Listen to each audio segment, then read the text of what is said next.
Hello everyone, welcome to Vic and Alfie.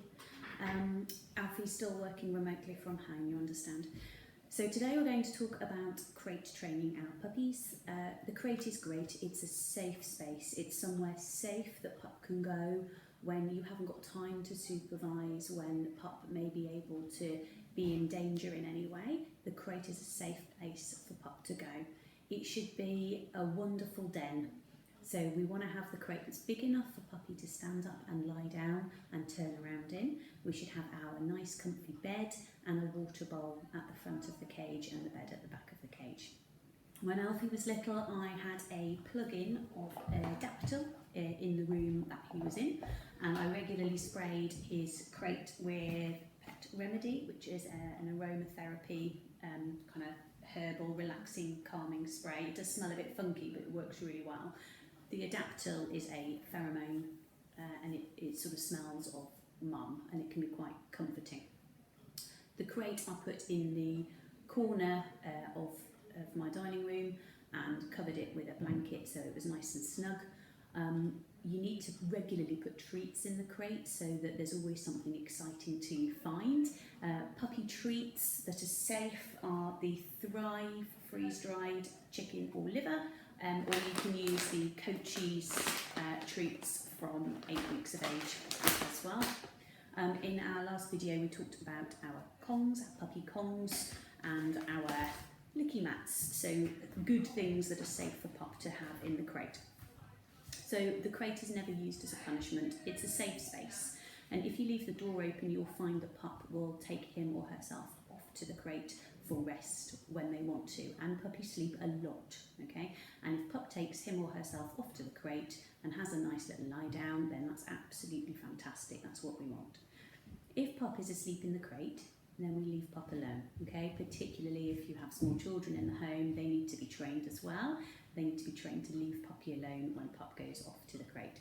So crate is a good fun space, and we're going to make it good, we're going to make it fun by making it secure and warm and cosy and having delicious bits of food in it.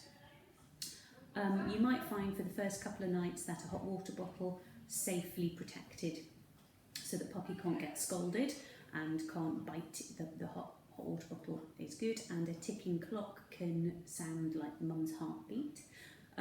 If pups come from a breeder with a blanket or something that smells of their previous environment, it's good to put that in there. When pup is really bonded to you, which won't take very long at all, then having one of your jumpers in there can be nice and comforting overnight. If you're using a jumper, make sure that you don't have any buttons or zips, so just a plain jumper. I think having treats randomly put in the crate so that every time pup goes in there's something new and exciting to find is great. Toys to play with, also great.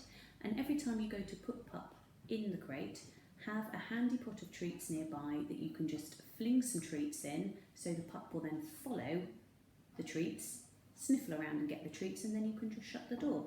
So you're not ever pushing or forcing pup in, so it's very much treat-led, which is what we want.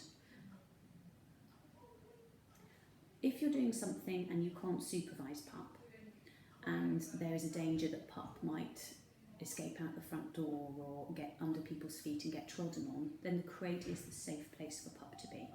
It's a place where no one's going to get cross and shout because pups trip them up as they're coming down the stairs. So when you can't supervise pup, having somewhere safe to put them is good. And don't forget the sleep. They really do need a lot of sleep and a lot of rest.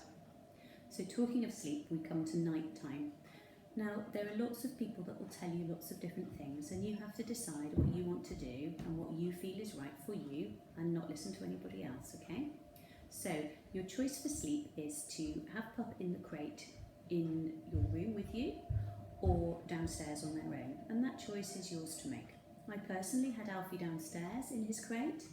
I didn't feed him for at least 2 hours before bed. I made sure he'd been out round the garden, gone to the toilet, and then I left him in his crate with some toys and some chews and treats, and I went to sleep, and he did cry for a little bit and then he stopped, and then at about 2 o'clock in the morning he cried again, and I thought he probably needs the toilet, so I went downstairs, took him out to the toilet and put him back in his crate, and then went back to bed.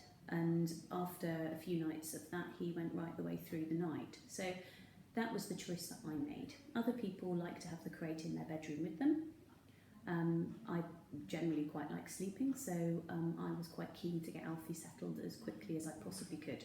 So if they cry when you leave them, that's normal. There's nothing to worry about. They're perfectly safe and they're not going to come to any harm, particularly if you've provided plenty of resources for them and if they've had a good bonding experience with you already and they're settled in the home. You can leave them to cry for a bit.